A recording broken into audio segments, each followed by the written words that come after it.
In this episode, you will discover how narcissistic relationships mirror cult-like control to keep you trapped.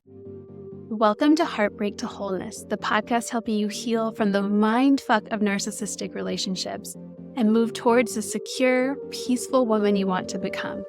I am your host, Brie Walta, relationship clarity coach and EFT certified practitioner. Let's dive in. Hello, and welcome back to the episode. Today, we are talking about the cult-like control dynamics that are clearly present in narcissistic relationships. So in this episode, you will discover how narcissistic relationships mirror these cult dynamics in order to keep you trapped.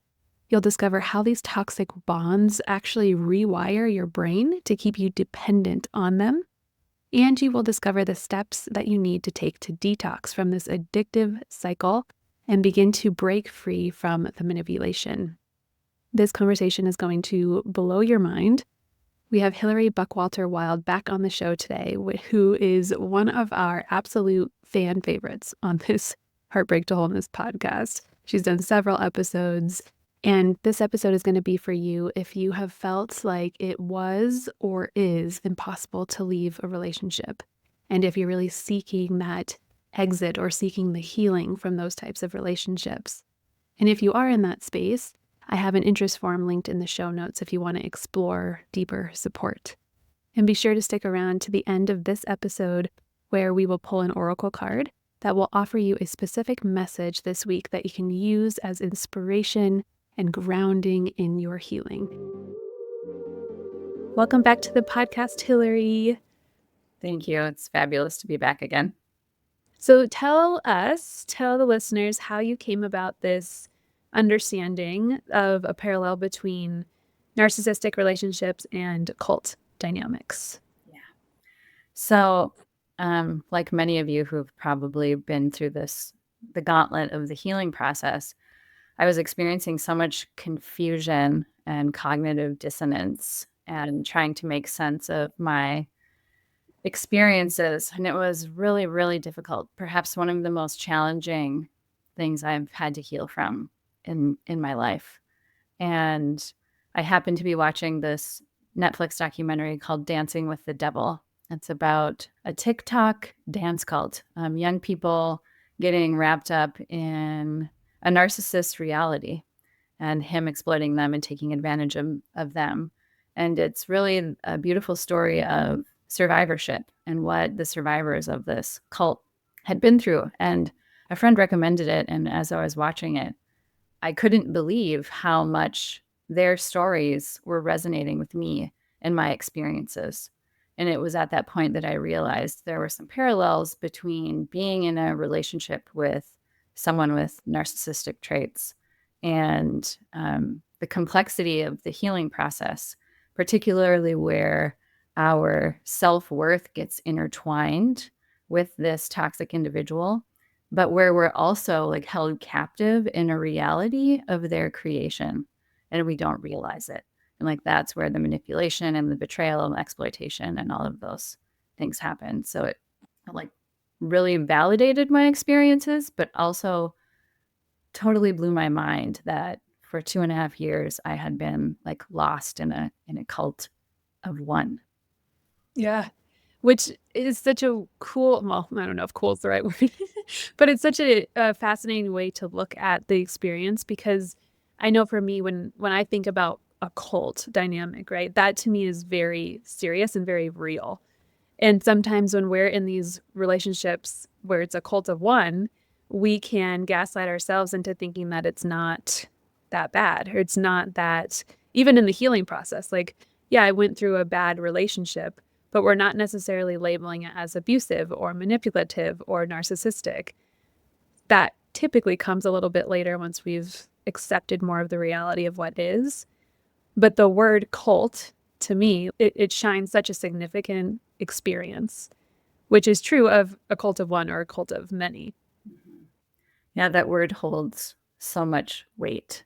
And I have a friend from grad school who did her dissertation on healing from cult dynamics. So when I had this revelation, I reached out to her and she gave me some resources where I really started to deepen into those parallels and and understand my experiences and really the gravity of the impact of living inside of a reality that somebody else creates for you Yeah. and you're not aware of it, and your physiology is being impacted, your brain, your heart, your body, your psyche, the way you think, the way you see the world. You're being isolated, you're being manipulated and exploited and have no idea. And in fact, are often like exalting the person who is causing the harm or putting them on a pedestal, even if there's those little inklings that something is off or not quite right. Because of the nature of what happens physiologically, it almost completely blinds us to Mhm. what we are actually living inside of. And like that to me is like the biggest mind fuck, right? Of Yeah. healing from these narcissistic relationships is having to unpack that you've been living in something that wasn't real, that was Yeah. being intentionally stewarded by someone who was using you to get their needs met. It's Yeah. horrifying, really. It is. It is. And when we start to piece out how somebody can be capable of that, it's really disturbing. And I'm curious for the listeners who maybe haven't listened to the episode about your story yet. Tell us a little bit about what that false reality looked like for you. What was the creation that he was inserting you into? Yeah. So, as a person in the healing arts and, I have a big yoga background, I work with clients one on one. I live a pretty holistic lifestyle, spend a lot of time in nature, eat well. He sort of emphasized those things or made it seem like he was also into those things. And, showed me that he was in therapy and was taking these healing classes and um, told me we could lead retreats together. We could work with clients together. We could build a retreat center together on his land. It was like creating this fantasy of everything I wanted in a partner. And I believed it. Like I really truly thought that I had found the love of my life, that the rest of my life was going to unfold in this magical fashion with this person who really saw me and understood me and was meeting me as a strong, powerful, intelligent woman. But none of that was real. Um, in fact, I think he was actually just mirroring my best character traits and shining them back to me. And I was actually falling in love with the best parts of myself, um, not with who he really was. They're creating a persona, like they're putting on the mask and playing the part, right? And we talk about being further into the relationship, that mask starting to fall, where that persona starts to come off. But in the beginning, it's so tempting and intoxicating to believe the reality that they're creating, especially if you haven't had great relationships up to this point and you're like, oh my God, this is what love is supposed to feel like, this overwhelming flood of desire and this person matching me perfectly. um, it's hard to see beyond, and I think part of us doesn't want to see beyond because it feels so absolutely specifically perfect. Yes, absolutely. And I think maybe there's even parts of us that can't comprehend that someone would actually lie so extensively and create a false reality to get their needs met. Yeah, And it's so disturbing on a fundamental level to me now to know that people like this exist in the world. It shattered some innocence, I think, that I had, where I used to give people the benefit of the doubt and always think, highly or the best of people. Um, and as a highly sensitive person and an empath, which are, we're often the targets for these individuals, it yeah. just never occurred to me. Never in a million years would it have occurred to me that someone would create a false reality for me to live in so they could extract what they needed from me while also causing trauma, in my body, mind, heart, and soul. And um, just extracting and taking and manipulating, lying, betraying. It's like so diabolical. And I think if you haven't been through it, it's really difficult to understand what it feels like, what the experience of that really feels like. The complete self-serving nature of it, and them in the beginning really putting you up on this pedestal and creating your self-worth and really amplifying you as a person, and then slowly starting to chip that away because they know exactly all of the right buttons to push and strings to pull. And as you're talking, I'm wondering, like, I've not been in a cult, a cult of more than one, but I'm wondering, when you're in a cult of multiple, where there's multiple people that are experiencing the same thing, if that is easier to understand how one person can manipulate so many people, almost because it depersonalizes that it was about you.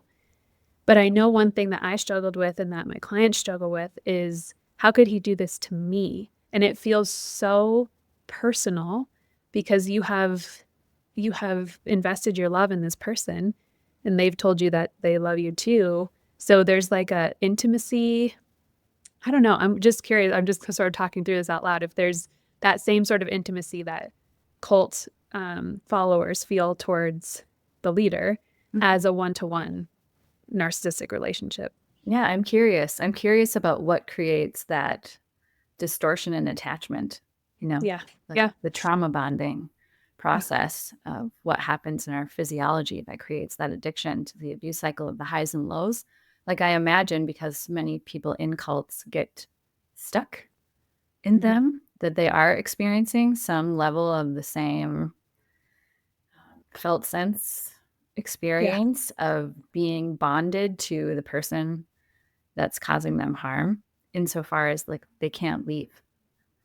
Yeah. It's almost Yeah. actually easier to stay, I think, in either case, like whether it's a cult or it's a one-on-one relationship, because the pain of the detox from the trauma bond, the pain and the grief of the loss of the relationship, of the fantasy, going through the process of healing your physiology and your brain and your heart and your body is so difficult and confusing and painful, especially in isolation, that it's easier for people to stay oftentimes. Yeah. I really believe that we cannot heal this in isolation. Like, we have, because of the nature of what's happening and the false reality we've been living in and the lies that we've been fed and the gaslighting that we're doing to ourselves too, we need that outside person to help us get back into what reality actually is. Yes. And you touched on the addictive cycle. So let's talk about that, on how addicting these relationships feel and why they feel so hard to let go of and detox from. Yeah. I don't know about you, Brie, but like I have almost like a living memory of what that felt like, the intoxication of the highs in my system that I can still sense into. And I know what it is. And I know that it's toxic. And I know that I can never have it again. Yeah. And I know that I confused it with love, but it's so powerful and so intoxicating. Like what happens to us physiologically when we are love bombed and then devalued, and there's conflict, and then coming back together, and we're love bound and devalued, and there's conflict. It's like very similar to what happens to somebody who is sitting at a slot machine Mm-hmm. and they keep losing, but they win once, and then they keep losing and losing and losing and losing, but they keep trying again, to their own detriment.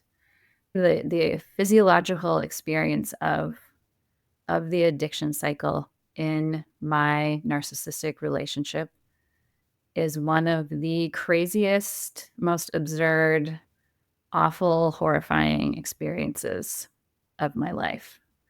And the craving that we experience for the person who's harming us is wild. Yeah. And really the drug part of this for me, if we break this down, it's the the holding back onto that I'm worthy, that we're okay. Because the love bomb phase is really meant to put us in this state of euphoria, right? It's too much too soon. It's overwhelming. Our nervous system, our dopamine is firing, our oxytocin is firing, right? We have a lot of brain chemicals that are aiding in this process too. And we're in this place of I'm chosen, I'm worthy, I'm loved. And then to your point about the devaluation, then they start to pull away in whatever way that's happening. We start to feel abandoned. We start to lose confidence that we are chosen and loved and lovable and wanted. So then we're freaking out, right? That's sort of the low point of, oh my God, I need that hit again to validate that I'm okay in this relationship, that I'm okay in the world. And then we seek the way to create the experience to get the validation. And it's coming from such a panicked place.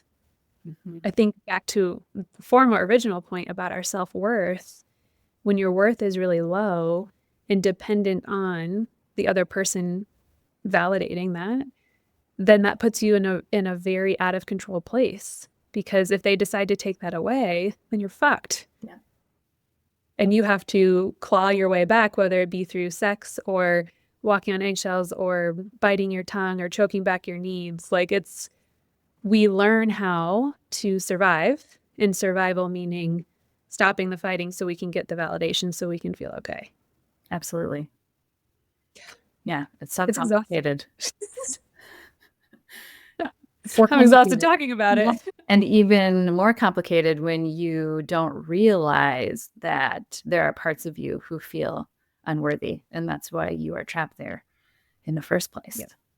Because I was under the impression that I was, had already done my work and was meeting this fully formed human who was going to walk beside me. And that was absolutely not the case.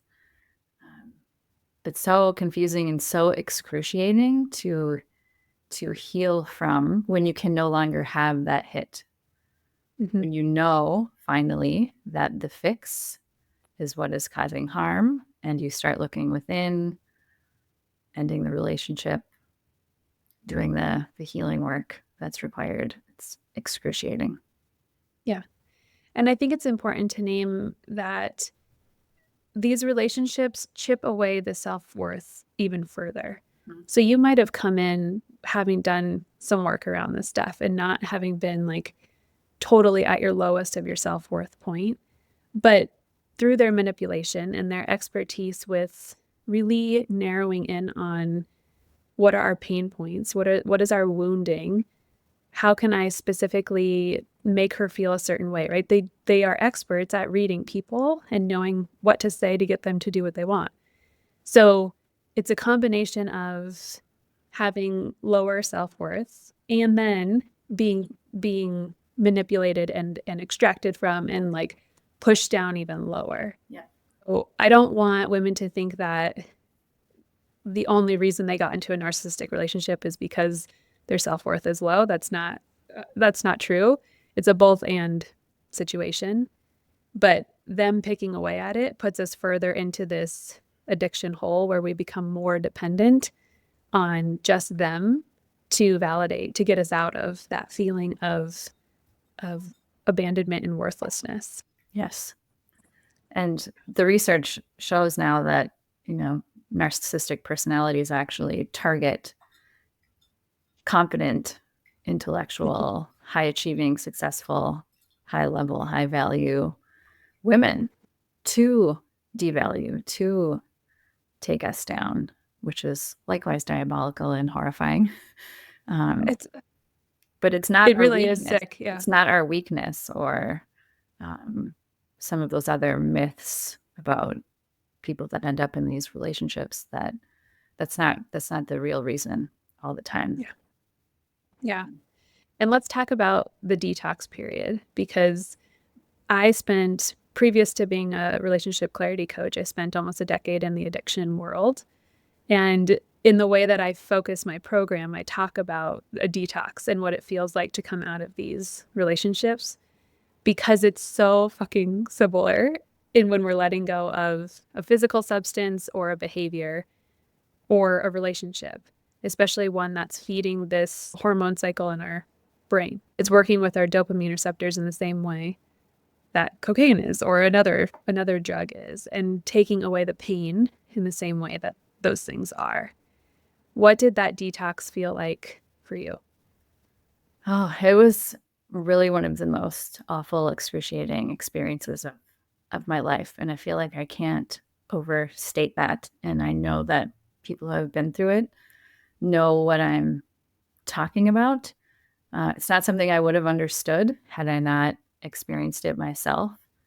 I could intellectually understand what was happening, and I did a lot of psychoeducation and research trying to find helpers and guides and educators and books and films, anything that I could to help me make sense of my experiences. But, at that point, I'd already lost like 20 pounds and half of my hair. And that sort of continued, that I wasn't able to feed myself properly. I wasn't sleeping. I was using cannabis every night to sleep. The pain in my body, my physical body, in my heart, in my head, it was like nothing I've ever experienced. And in order to move through that, aside from finding support and therapy and books and those pieces, I really had to dig deep into my toolbox. And I started meditating every morning, which was basically me sobbing and convulsing on the floor, like processing the feelings, processing the things I was learning. I had to get rid of everything that he had given me. I had to get rid of all digital photographs. I had a couple of burning ceremonies with friends, like sobbing and convulsing. It was really awful and traumatic. Like I sort of fell apart publicly. I was like walking around with my guts hanging out of my body, dragging on the ground behind me. And I did this pretty publicly on social media too, because I was trying to make sense of my experience and also be a lighthouse for others who maybe had experienced something else similar. But I went so far as like I traded in my car. So I had a car that he hadn't ridden in or driven. I, scrubbed my body. I bought new sheets. I got rid of the couch we bought together. Like Yep. anything I could do to remove any triggers of wanting the hit, of wanting the craving. Blocking his number, blocking him on social media, blocking him through email, blocking all of his family, like complete expunging of his essence, his person from my world was required for me in the no contact phase in order to even begin to get a toehold on the healing process. Because we anesthetize the pain in the relationship with the seeking of the validation from them. When you take away them, there's no more person that can make that pain go away. Yeah. And just like a drug, right? We're using drugs in an addictive scope to take the pain away. So when you take the drug away, you're just left with the pain. Mm-hmm. And oftentimes, depending on how long we've been in the relationship and our previous childhood and history and wounding and all the things, we may or may not have the resources to be able to be with that pain without seeking the next relationship or seeking the next whatever to try to just make it go away. Mm-hmm. And I talk to my clients about the importance of replacing something that can make you feel safe or seen in that experience, because you feel very raw and vulnerable when you take away all of your coping mechanisms. And that's why working with somebody is vital during this period of time, because otherwise the pain can get too great and you are like, I'll just text him and tell him I miss him. Or I'll just text him to make sure nothing has changed. I'm not missing out on anything, right? We start to talk ourselves back into reaching back out and why that's an okay decision when we know that that's not an okay decision on some level, but the pain is taking over our decision making. Yeah. So to have somebody that you can text instead, I do this for my clients where they text me or they come on Slack and they're like, I really want to reach out to him. The pain is unbearable. I'm not going to get through this. And they just say whatever they need to say that they would have otherwise texted him. And it's a different type of support. Mm-hmm. So that you can feel like some padding around the jaggedness of that experience of going through the detox. Absolutely. It's so critically important to have that support and validation and affirmation from others. I run a similar WhatsApp support group where women can share what they're going through, and we can be there for each other. And it's vital because of the isolation that's experienced in these relationships, and then the difficulty with the detox and even understanding what you've been through when you're still in it is so challenging. And in my case too, it's like it got to the point twice where I even experienced suicidal ideation, which is not something I've experienced before in my life. But the pain and the overwhelm of having to put one foot in front of the other, like I'm in grad school for the third time. I'm a single mom. I'm running a business. I'm seeing clients. I'm doing all of these things while trying to go through this healing process. And I think because of like the work I do in the world, that people sort of think like, oh, she's got it. Right. Like she's okay. But one thing I learned through this was like, there actually aren't a lot of experts out in the world aside from people who have been through this. It's still like a burgeoning thing in the psychotherapy world. And the experts, the de facto experts, are people like you and I who have been through it, who have been able to metabolize it and then offer it. And so I'm so grateful for all of the people who have healed out loud, who have a social media presence, who are showing up in these spaces to offer tools and skills and reflection on narcissistic abuse, because it's so needed and so important, because the depth of the detox can get really dark. And if you don't know what you're in or what's happened to you and you don't have that support, that's when it can get really scary for people. It's not uncommon to experience depression for the first time, or to, in my experience, like I had never felt grief like I had felt. Heartbreak is not even, it doesn't even do it justice. It was like he ripped my heart out and was driving back and forth over it, was just running back and forth over it.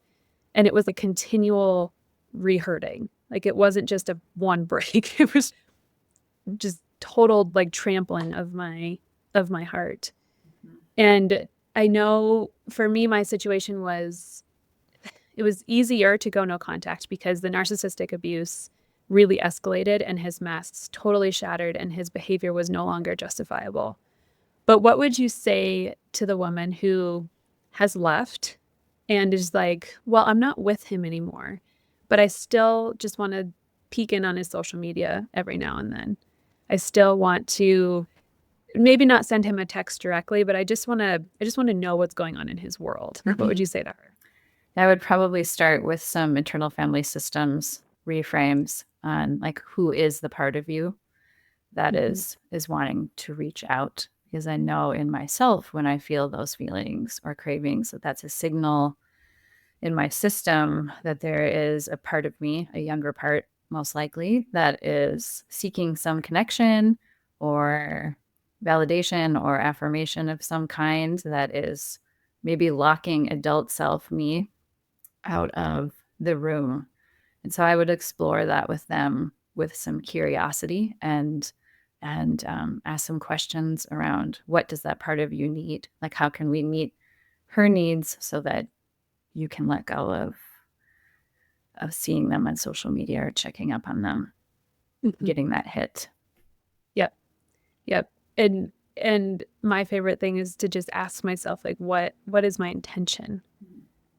Right? It's like, if I'm going on social media to look at his page, why? Is it because I just want to see what he's doing? Okay. Why? Because I want to know if he has a new girlfriend. Why? Because then that will confirm that he is a piece of shit. Right. Why? Why is that important? Then it will validate my experience. Oh, well, can you validate your experience without having to have all of that other things happen? And I take my clients through that exercise of what is the intention and why and why. To your point, to get to that younger part of us, it's like, I just want to know that I was cared about. I just want to know that it was real. I just want to know that he's not a sociopath because we're seeking, again, to take away some of that pain. That younger part of us is like, well, I don't know how to be in this. And it needs that loving parent to come in and be like, it doesn't matter what he's doing. It doesn't matter what stories we make up about what he's doing. You're lovable, you're worthy, whatever it is that part needs to hear. Yeah, I love that. And it's those opportunities are always a chance to turn back towards ourselves and get curious about what's needed here and to continue doing that healing work so we don't repeat these patterns again. Yeah, and it takes away the judgment. I think when we can look at everything like we're doing everything for a reason. I'm wanting to look at a social media for a reason because there's a part of me who needs something, instead of I'm sucking at healing, I'm failing at healing, and I just keep going back to his social media page, therefore puts me in judgment, therefore pushes me backwards in my ability to be curious about myself and to actually find the healing. So the more that you can meet yourself with compassion and have helpers in your orbit that are helping you remind yourself that this is normal and we're just trying to figure out, what part of you needs what, that will help you progress in your healing so much faster than trying to strong arm this on your own and getting swirled in your own thoughts and taken back into the rabbit holes of isolation and darkness. Yeah. And I think, to your point earlier, that it's really impossible to do in isolation, to do it well. It's so important to have people who can reflect back to your experience and normalize what's happening physiologically and psychologically. Yeah, because we do have that physiological component in these types of addictive relationships, just like we do in an addiction to a substance. So your body has gotten very familiar with this cycle of lack and then seeking the dopamine and then getting the hit, and then lack and then seeking the dopamine and getting the hit. And so we have to aid the body with the mind. And a lot of that comes into the nervous system regulation piece of healing. Because if we're just trying to analyze our way through these relationships, we're neglecting the whole other side of ourself that was impacted by the cycle and the experience. Yes. We've got to go back to the body. Which is the more painful part. Mm-hmm. Like, again, it's easier to stay in sort of the analyzation of things as opposed to the feeling of things. In my experience, betrayal was a part of my story. And I was trying to understand how someone could betray somebody, how someone could cheat. And I thought by understanding that, it would take away the pain of the experience. But knowing what betrayal was versus feeling betrayed are two completely different experiences. And the latter is a lot more painful because you have to be with yourself and what you experienced and what is coming up in your body because of what you experienced. Yes, I absolutely relate to that 100%. Yeah. Any last words you want to leave the listener with around the addiction cycle or the cult dynamics or hope and healing? Yeah, I think for listeners out there, if you are in the midst of a healing process, wherever you are at, to just know that healing is possible and, in fact, is probable. And I believe our bodies have innate wisdom and they know what to do when we have the right containment and support to heal from something like this. And I can say with a fair amount of certainty that after a year of some deep reflection and healing work and therapy, that I now have a flexible nervous system that I am living within. And it is a beautiful, magical thing. And I am so grateful. And it's possible. It's possible for anyone with the right support. Yeah. I love that. We just have to learn how to be with the pain, just like we have to learn other skills in our life. If we hadn't been taught that previously, then that's just a skill that we don't yet have, but we can learn. Yes. And once you can dive sort of headfirst into that pain and be with it, you will move through those waves with more ease, as opposed to half diving in, half getting pummeled by the wave for several years at a time. People always ask me, like, how long is this going to take? I'm like, it's dependent on how willing you are to go into the wave, to be with the pain of what happened to you. And that's really the beautiful piece of something so horrifying is learning to love yourself, is generating that self-compassion, learning to be with yourself in a different way, learning to show up differently in the world. It's such a gift and such an awful way to get to it. But there is a gift, I think, at the end for many of us. Yeah. It's like the gems. Gems are on the outside, they look like rocks, a lot of them. Mm-hmm. And you have to break open the rock in order to see the beauty on the inside. And that process of breaking it open is not pleasant in a lot of ways, but the beauty that you can gain for yourself from the other side is worth it. Like, I would go back through my experience exactly the way that it was, because it's led me exactly to this place. And when we can find purpose in what that was all about, like not just personally, but professionally. Like, I wouldn't be here on this podcast if I didn't go through. Right. I wouldn't be able to hold beautiful space for women. Like, there's so much that you, the listener, might not be able to see yet, but to trust and have some sort of faith in that there's got to be a bigger purpose for this. And that purpose might be that this is the final relationship where you don't put yourself first, or where you don't have boundaries, or whatever. There gets to be so many little beautiful shifts if we allow it to happen. Yeah, the trust. Yes. Okay, let's pull an oracle card. You can help me get a message for the listeners here. So go ahead and close your eyes. We'll just tune into the deck, tuning into what the listeners need to hear today. And I'm starting to shuffle, so whenever you feel like the shuffle's complete, you just let me know when to stop. Flow. So it looks like honey dripping off of what is it called? A honey scoop, or like a? I think we got this card word for that the last time, or the time. Did we get this? I think so. Yeah. And I was trying to figure out the name of the thing that. Oh, this is hilarious. Okay. I don't pre-pull these cards. This is awesome. So Flo says, listen to Mother Ocean. She has a story to tell you. It's a story of movement, of motion, of flow. Allow yourself to rest in the gentle rise and fall of the tides now.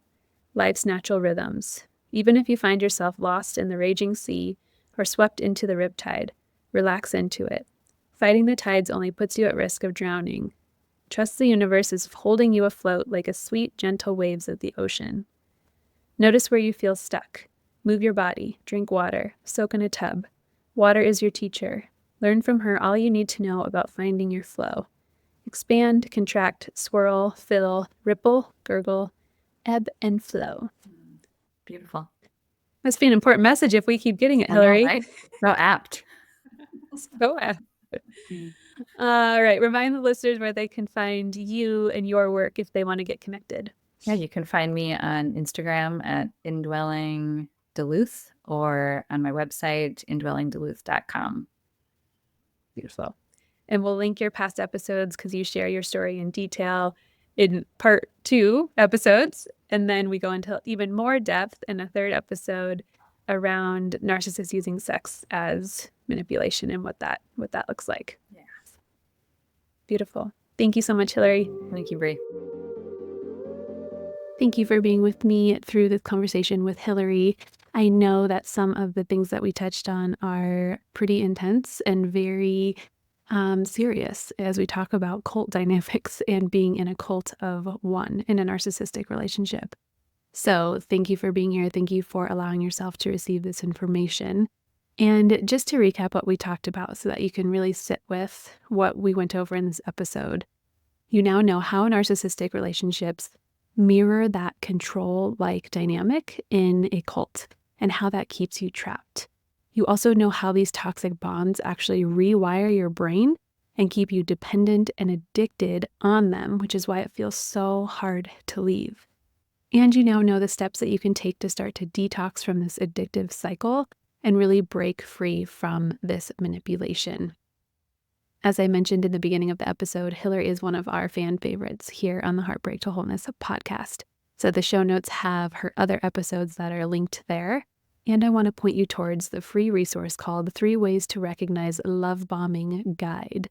This is a free guide of mine that I put together to help you be able to see those red flags and to have some awareness around if you're being love bombed, especially because that is the beginning of these types of addictive, narcissistic, abusive relationship cycles. So click through the show notes for that free guide. And as always, this podcast is for you. You are not alone, and I will see you in the next episode.